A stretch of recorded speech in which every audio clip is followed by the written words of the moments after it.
At GenCon 2023, we talked with Chris Birch of Modiphius Entertainment. We talked about Dreams and Machines and Cohorts of Cthulhu, some of their newest games, and we also talked about their currently existing games. So listen along and enjoy. Dreams and Machines. We heard it described as punk. Yeah.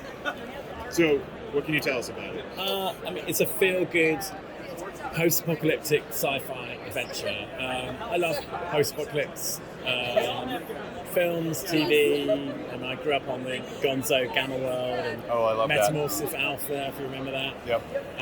So I love all of that. I, read a lot of kind of science fantasy books, the classic barbarians stumbling through the ruins of ancient starships. Right. A lot of those 70s and 80s books. So, but post-apocalypse has really become this like grim, dark. All the humans are trying to kill each other. All the zombies / aliens, whatever, are trying to kill us. Like it's we've got some really horrible stuff going on in the world. Right in front of our eyes at the moment. Yes. So I thought, let's just do it differently. This world is still full of action and adventure and danger and threats, but we're all working together to defeat it. So that's, it's a different approach. It's things like the books look like they've been scrawled all over by a 12-year-old girl. She's pressed flowers into it and put a little sticky fingerprints on it and highlighted bits of our text going, no, it's not. And it just makes you smile when you look through. And the story's all about a 12-year-old girl and a robot that wakes up in her garden. So to set the scene, nice. It's 200 years after a nuclear war. They bombed their own world into the dark ages to stop this AI using all these giant mechs to kill everyone. So they smashed their own infrastructure. And 200 years later, now people have rebuilt. They're farmers and miners and fishermen, and then you've got people descended from the people who survived in bunkers and government groups who are the archivists who are all arguing about how to rebuild the world as it was. You've got the dreamers who want nothing to do with the old tech. You've got the Averans who are just the kind of general communities. You've got the Spears who are tribal groups that live in amongst the old ruins, and they hunt the machines when they come back to life. That's what they live for. And so all these different groups are being threatened by what we call wakers, which are these giant mechs. They're all overgrown, all over the landscape from the war, and occasionally they come back to life. Why? What does that mean? It means maybe is the AI repairing itself? Is someone else making them come back to life? So that's part of the mystery. And you're going to be banding together from all these different factions to go exploring.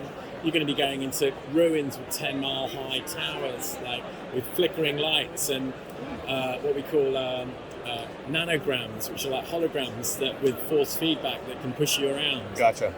That might be a bit malevolent or or corrupted. You've got bioengineered creatures that have escaped from some mad, this kind of crazy faction that were kind of experimenting and stuff. So there's lots of kind of threats in the world, and we've got a 3-year arc of a story that's going to be unfolding through each of the campaign books. All the products that you're getting. There's a novel about this girl Kari and this machine, because when the mechs wake up, we call them wakers. They always kill people, except when the mech in Kari's garden wakes up, it doesn't kill her. And she makes friends with it, and she starts drawing pretty smiley faces and these flowers on it. And of course, the adults are it's probably broken. It's going to kill you. It's going to kill us all. We have to destroy it. She's like, He's my friend. What are you talking about? You idiots. And so in the end, she leaves home. She goes on the run and travels around the world. And she's going to discover a lot of the secrets about our world.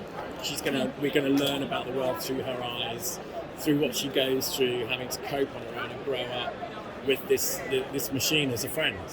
And so we've got that going on. We've got an audio adventure that you can listen to. We've got all sorts of different media that is telling the story from different angles. Gotcha. And the box set, it's like a $35 kind of big starter set. It's got tutorial adventure in it, so you can play as soon as you open the box. Okay. So you don't have to read anything. You just start handing out the cards. You make your character from an origin card, and then that gives you a choice of 2 archetypes to pick, and then you get a temperament. Those 3 cards tell you how much spirit you get in tokens, how much supply points you get, which you can use to do cool stuff. You get a number of gear cards. They've all got pictures on. So, well, I don't know if I want to be this thing called a grabber. They're like an explorer with a bit of tech. Okay, or I want to be do I want to be a river? A river's a trader. So you've got pictures of everything, so you can go, oh, that looks cool. Yeah, I'd like to be. So I gotta ask, is this purposely kid friendly? Like, is that one of the angles, or is it? When we did Free RPG Day, we did a colouring book instead of a quick start. That's awesome. Just because we could. Yeah, And I wanted to do something different. And there's no gore in it. There are scary little, monsters and machines, but there's no swearing in it. It's very family friendly, I'd say. So this is definitely something you could play with your kids, with your family. You're going to work together. The gameplay rewards helping each other. So you don't get XP for killing monsters. You get XP for when you go down. When you run out of what we call spirit, which is like your hit points, you use spirit to buy more dice to roll. Okay. You use spirit to absorb damage. But when you go down, you're not dead. You are breathless or despairing or like any of another set of conditions. And you get XP for helping each other get up. Come on, we've got to fight. We've got to keep moving. You can't stop now. Yeah. And so, because of course in real life, we all learn from when we suffer, when we help someone get back up on their feet, whether it's mentally or physically. When we are ourselves down and we get up, all right, okay, we're going to give this another shot. We learn from that process.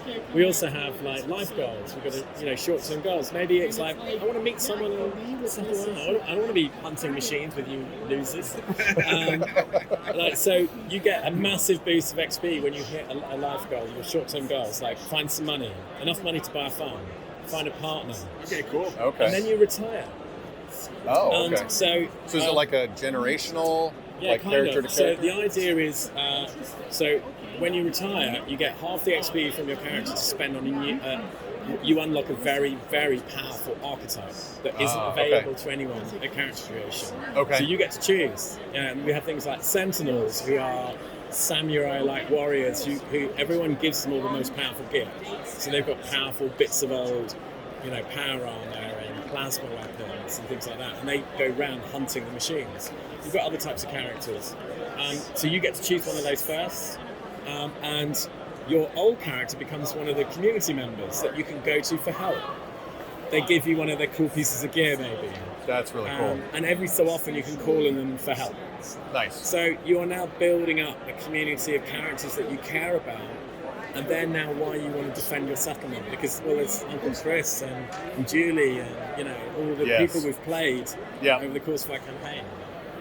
You don't die by accident. You die you can choose to die. You can sacrifice yourself in a scene. You get a lot of extra resources. But if you go down, again, you then get to choose one of the powerful archetypes, and you become a positive memory for the group that they can call on in moments of desperation.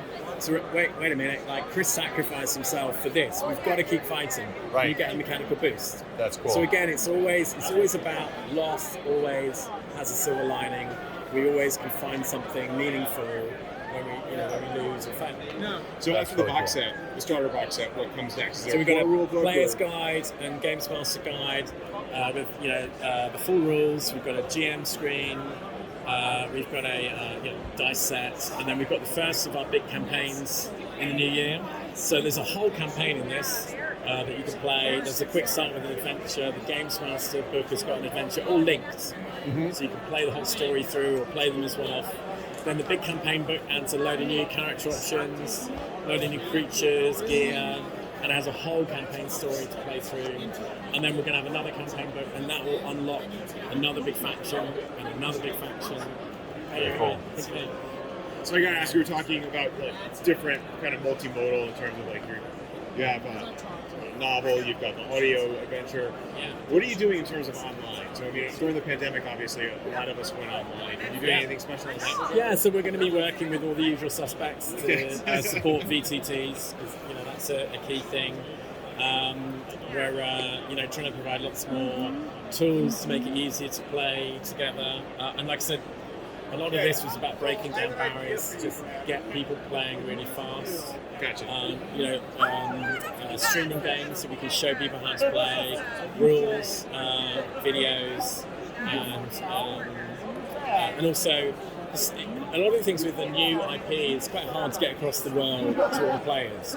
So one thing we did is a lot of the lore is on handouts that the players are going to find as they're exploring the world. Okay. Oh, And neat. they're actually worth something. So knowledge has a value in our world, like in the real world. So once you find those knowledge fragments, you get the counters, the knowledge fragments, and then you can cash them in with different people. Different people will pay more for knowledge, and then you get money to buy cool gear. Okay. So you're incentivized to go looking for any little fragments of information, Right. and then it's little bite-sized chunks, very unusual kind of bits of storyline. Might give you some clues to the adventure. Might just be a very interesting bit about the world. Very cool. Very exciting. He was going to be asking most of the questions, but I have to ask. So this part of this game sounds very much like the Netflix show Kipo and the Age of Wonder Beasts. Oh, And I've not watched that. You haven't? Okay. Then I recommend it. It's about a girl who grows up in a burrow, as they call it, Yeah. and then above ground is a bunch of what they call mega beasts. So there's like a 60-foot tall corgi Oh, wow. wandering around and stuff. Okay, cool. But there's always an enemy or a big bad evil guy. But with the way that Kipo is in her friendship, she always turns the bad guy into friends. All right, okay, And, yeah, very good. and as part of the series, and so Right, awesome. it's very much a hope punk sort of show as well. There's definitely a growing genre of. Polygon did a big article on hope punk games, and it's just that kind of because of the way the world is. I think people want, there's plenty of grimdark, fun action adventure games, and I'm also doing Cohorts Cthulhu, I was just which going is to ask. dark Cthulhu action adventure in a bloody Roman Empire period. So I like that too, but I wanted with my post-apocalyptic world to just do it differently because, like I said, I could, I can do what I like, but I like the idea of people rebuilding and working together for once. Rather than everyone's on the run from each other. We've had enough of the kind of Mad Max type worlds where it's like everyone's out to take whatever they can. Yeah. I just imagine a world where actually we were all figuring out how to fight the bad guys together. That's excellent. My friends and I played Numenera, not to throw shade at Numenera, but it's like you're living in the ruins of all these different civilizations, and the initial game, I think they corrected this or made an adjustment when they released like a community set, like Numenera 2 added some additional stuff. But one of the things we bounced off of was like you're just dealing with everybody else's tech. You're dealing with all of these sort of like horrors of all of the eight previous worlds. You're just kind of like along for the ride. Yeah. So the idea of being able to rebuild, actually like it's and have you, your community play a role. you have the choice because maybe you don't like tech. Maybe you're like, look, we should just be living a simpler life. Maybe if we didn't have all the tech, the machines wouldn't bother us. Or maybe you're like, look, the AI's coming back. We need to get off this planet. Like, we need to find a ship. Maybe we can repair it, one of the old crashed ships or something. Like, there's all these different stories playing out. Like, we can see lights in the sky. What's up there? Like, maybe there's something we could find that's useful. Like, there's a whole sense of wonder. And I like stories about characters. Like, like we're going to follow like our little girl Kari through the story and other characters that are going to emerge and see what happens to them, and I want people to be like, I want one of those stories to be about me. Gotcha. So we have kind of like a business question. Sure. So we were had read a little bit about via Modiphius. Okay. And so I guess we were curious. So we kind of went hardcore. We bought Ironsworn and Starforged. Oh yes. Yeah. And so like our group kind of went bonkers for it a little bit. We got super busy. And so then I was like doing a little bit of research and seeing this was part of this program. Saw some other games that are very interesting, which are escaping off the top of my head. But how does that program work? Like how are you? How are you choosing companies or like, what is it? How does it work? We've actually got 3 programs. So via Modiphius is where we find someone who's got a cool product like Starforged, and we say, look, we can help you get into retailers, we can help you reach a wider audience through our network and do some of the boring stuff for you. And so sometimes it's where people have got products already and they want to get out to people, and it's something I like as well. And I think it's innovative. I mean, Starforge is, solo role playing. Just saw that quote. Yeah, exactly. Yeah, I've got a big thing for solo games, and but it also might be like 5 parsecs from home, if you know that.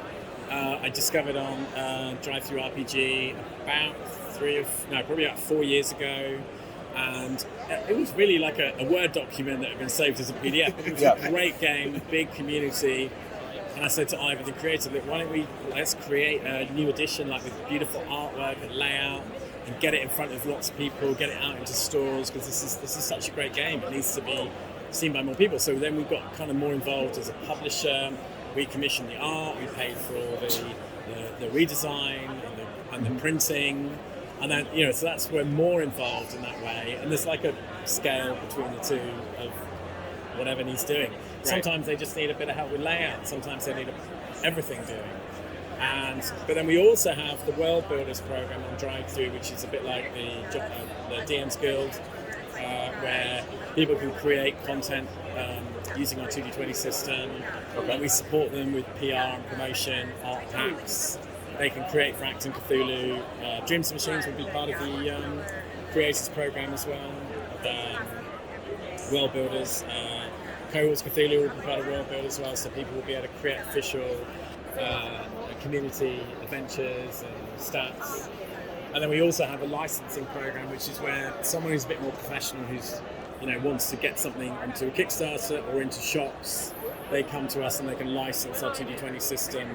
We don't do an OGL because I'm more interested in helping build my future competitors. Really, so I can trade cool stuff with them in 5-10 years time.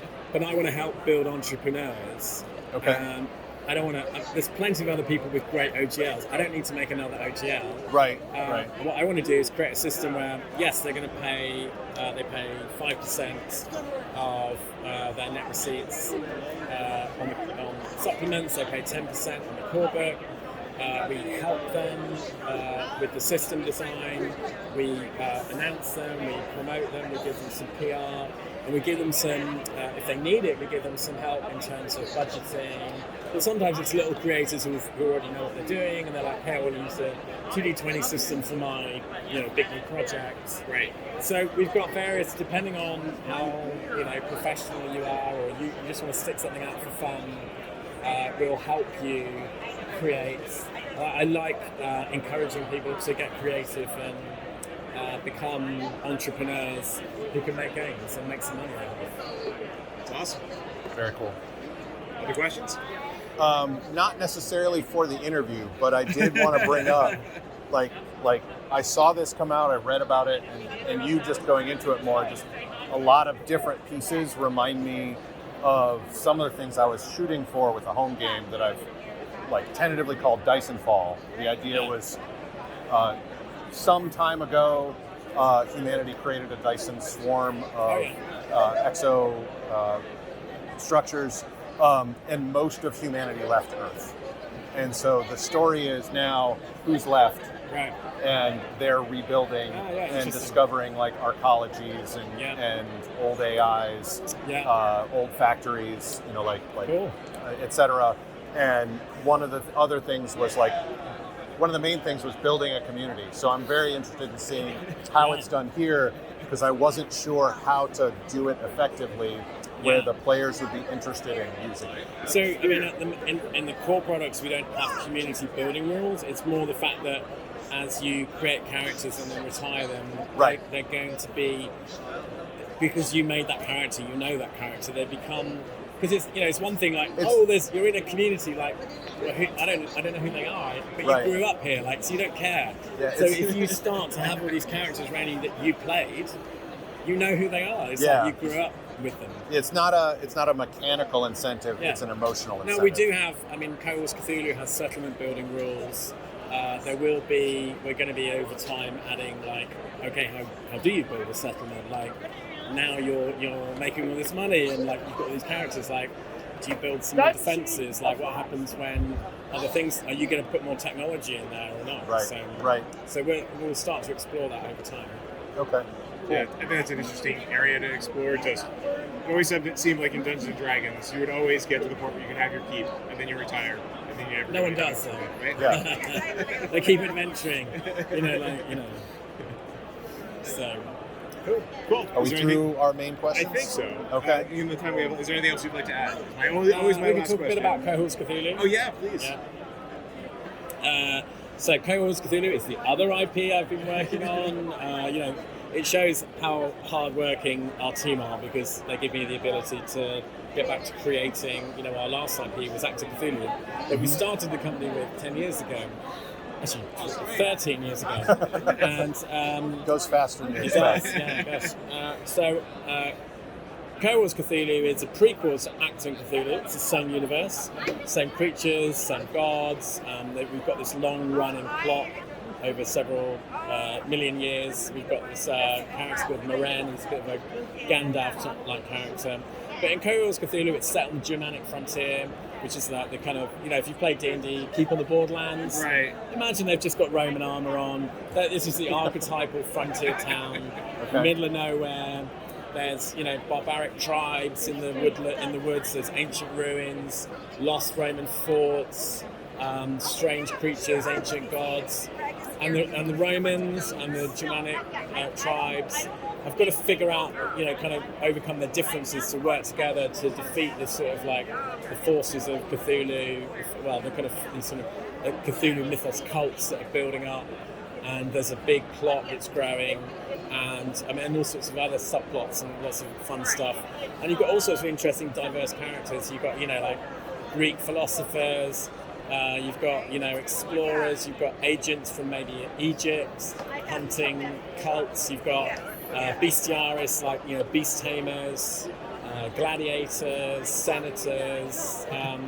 And people from all over the world as well. So you had what the Romans called Amazons, which were like Iranian, or we'd call them Iranian Sarmatians, who were like horse archers who make Legolas look like he got a deer in archery. They were really so good. Okay. They could ride a horse pointing backwards and shoot 3 arrows through an orange, not orange, a ball. They were so incredible, actually. So like all these very diverse characters in this world, and we're throwing them together into this melting frontier pot. And then we're going to go to Egypt and Britannia and Rome and the Eastern Empire. So it's a kind of big epic adventure. Yep. And based off the Acts of Cthulhu rules, but tweaked for more kind of brutal melee combat. So not Hope Punk. Not hope punk, Okay, no. right. But still, everything I do with Cthulhu is hopeful. Okay. But it's going to be tough. Yeah. So okay. it's very much like I liken it to with Acton Cthulhu, we read a lot about the resistance during World War II, and the resistance. The Nazis seem like they were as much as we think. It seemed unbeatable. It seems like this undefeatable power, Right. and yet they still fought. Right. They still went down punching because they thought, well, I might die, but maybe the guy that comes after me will finish them off. Right. And so, in our world, the gods are gods with a little g. They can be defeated one day, Gotcha. and it's the journey to get there is part of the adventure. But we're all prepared to die on the route to get there. And of course, with Cthulhu's type stories, the fun is in how do you go down? Right. Gotcha. Heroic sacrifice. So usually. are there some little G gods that are in this setting that are not in Acton Cthulhu? So in Cohorts Cthulhu, no, it's all the same big bass. So they didn't defeat them. Well, but we're back in time. Yeah, so Yeah. It's a long battle. Yeah, That's what I was saying. But It's like, were classically there more? And those big, Yeah. gods with a little G, those big entities. Yeah. You don't really defeat them. You could just send them away for another 1,000 years. Okay. Okay. It's like in the Call of Cthulhu. They ram the steamship into Cthulhu, and And he popped. he remembers that he left the tea on and has to Right. go home. And but we have this storyline building up to an epic finale, like several games down the line. So we've got like a whole Very series cool. of game worlds kind of brewing in my head that we're working on. It's I like it. Yep. Very cool. Thank All you right. for your time. Yes, No thank you so worries. much. Thanks I a lot. really appreciate it. Thanks for listening. Follow us over on Apple Podcasts or wherever you listen to your podcasts. Layerofsecrets.com also has all the links that you'll ever need.